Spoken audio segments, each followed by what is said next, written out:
Okay, you guys, this next one's a little heavy. I'm going to try and keep it tight and quick, so follow along with the photos if you need to, or come back. Ask questions if you need to, and I'll try and filter as much as possible. So, video 3, why use CBD oil? Why would we use it? People are going to come to you and be like, but I'm not a cancer patient. Why would I need CBD? Somebody asked me that. I don't have chronic pain. I don't need it.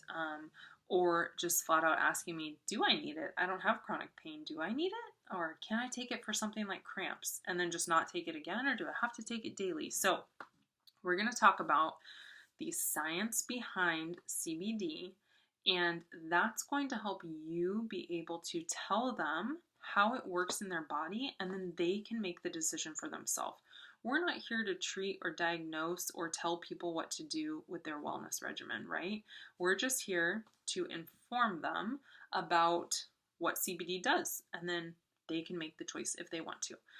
So I linked here a link to PubMed studies if you want to look at that, as well as Project CBD, which is a nonprofit that I like to get information from as well.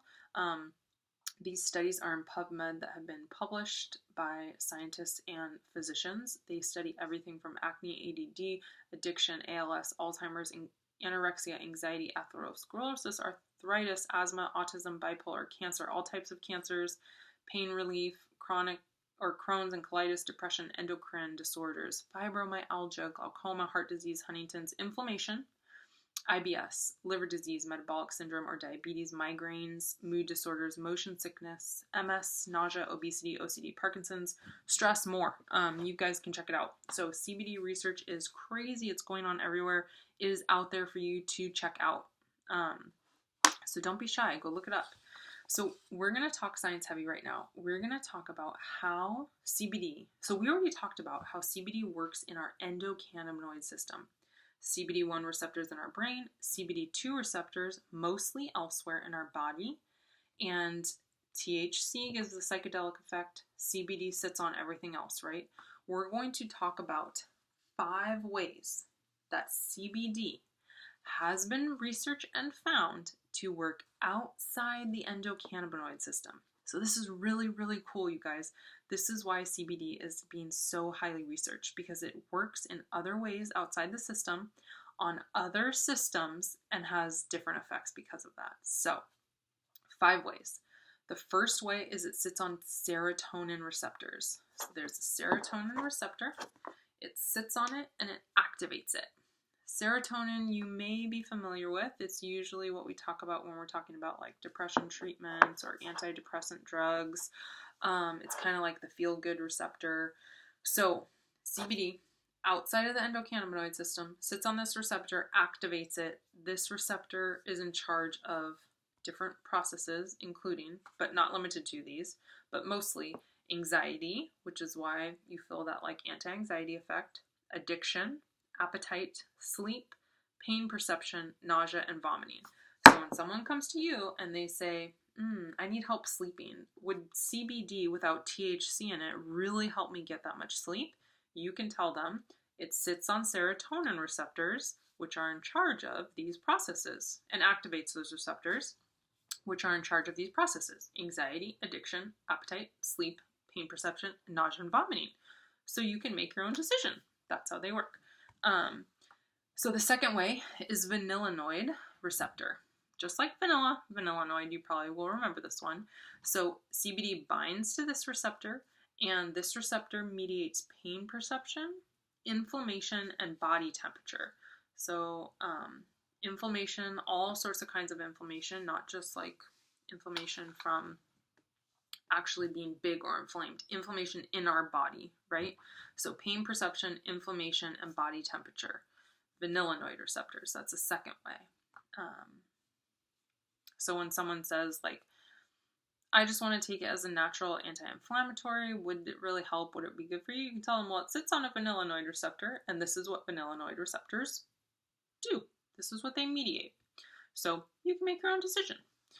So here's a way that it works to sit on a receptor and it totally deactivates that receptor. And this way is really cool. This is where cancer research is going, you guys. So it's called an antagonist to that receptor. So it sits on this receptor. It's a G protein receptor. It's called GPR55.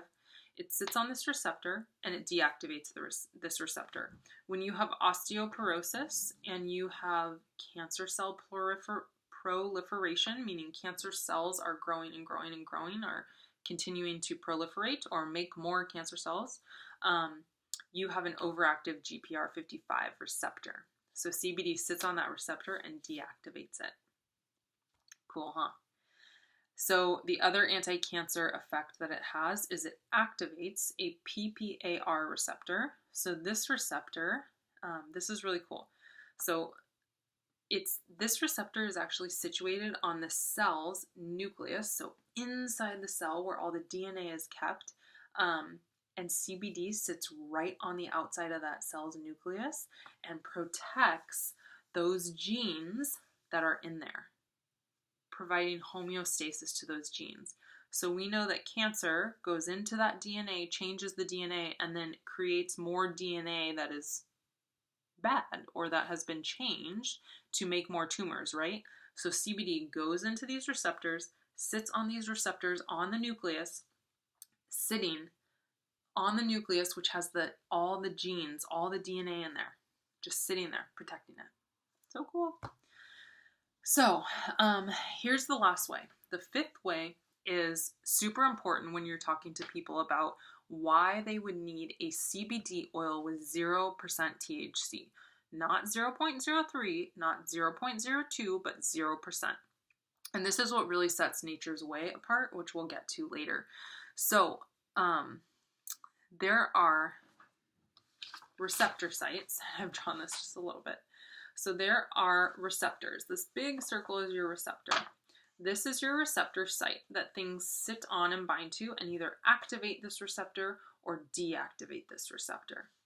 This is a second secret site.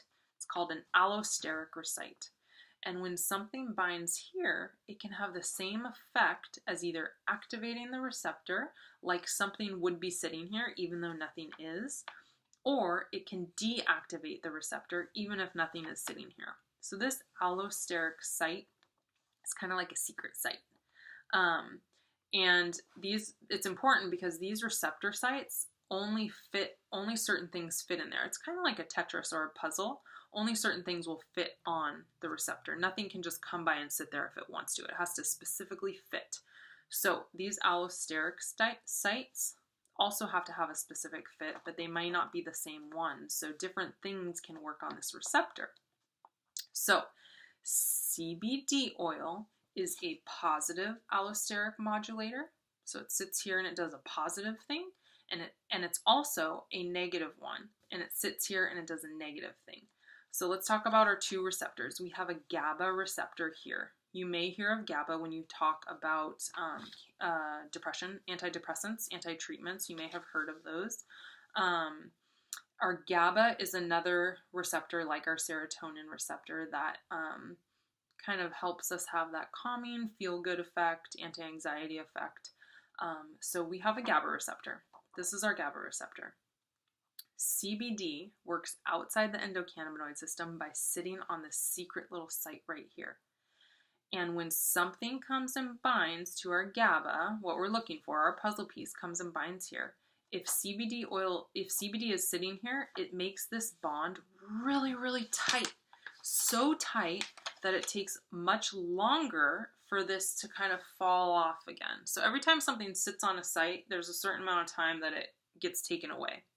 So when CBD is here on our GABA, our feel-good receptor, our GABA receptor, this piece, this puzzle piece, when it sits here, it stays a lot longer. This increases that calm anti-anxiety effect. It's bound more tightly, so it's harder for it to fall away, for it to take its time to leave. So that's the first way. This is like if you guys have ever taken Valium or Ativan or any kind of anti-anxiety medication, that's the same effect. They sit here. That's what this receptor would be activated. So if you're taking Valium, if you're taking whatever you're taking, any kind of benzo that's going to sit here, and you have CBD here, this is going to sit a lot tighter. It's going to take a lot longer to fall off. So CBD is has a positive modulator for GABA. that feel good.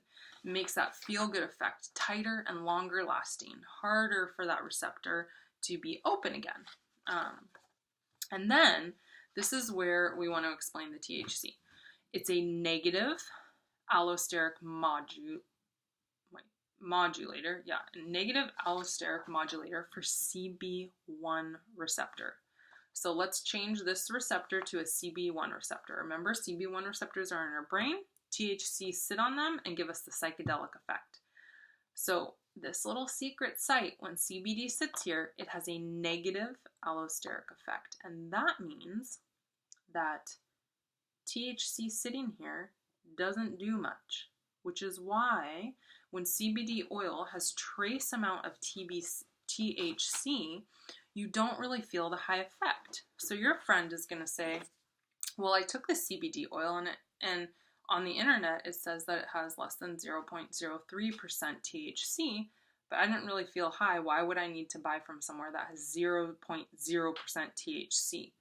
And the answer is because THC stays in our system over time. It builds up in our metabolism. It doesn't get excreted out right away. This is why when somebody smokes weed, they can test positive for THC 7 days later. So if you're taking a CBD oil on a regular basis that has a trace amount of THC, there is no guarantee that you will pass a positive or that you will pass a drug test, that it will not come back positive. So this is so important for people who are in the government, the military, police, firefighters, people who probably actually need CBD the most. I mean, not that that's just what I would think, but just based on their job, like their body always being used, high stress, high anxiety, like, right? They're going to want, if I was in that position, I would want CBD oil, and they're going to need to test negative for drugs. And so they're going to want something with no trace THC in it. Okay. That's because, so let's talk about this again. So CBD oil, CBD, sits on that secret site of the CBD1 receptors and negates that high effect. But that THC is still sitting there. You just can't feel that effect as much. It's still sitting there. It's still in your system. And if you take enough, it's going to show up on a test that you don't want it to show up on. So super important. I hope all of that made sense. It's just really cool to note that CBD works outside of the endocannabinoid system in all these other ways. So when somebody says, I'm dealing with this, should I take CBD? I'm dealing with this. Why would I need CBD? You can tell them, oh, it works on this receptor and that receptor, and this receptor does this. So why don't you try it or make your own decision, So I hope that helped. I hope it didn't make it too confusing. Use the photos if you need them, and let's move on.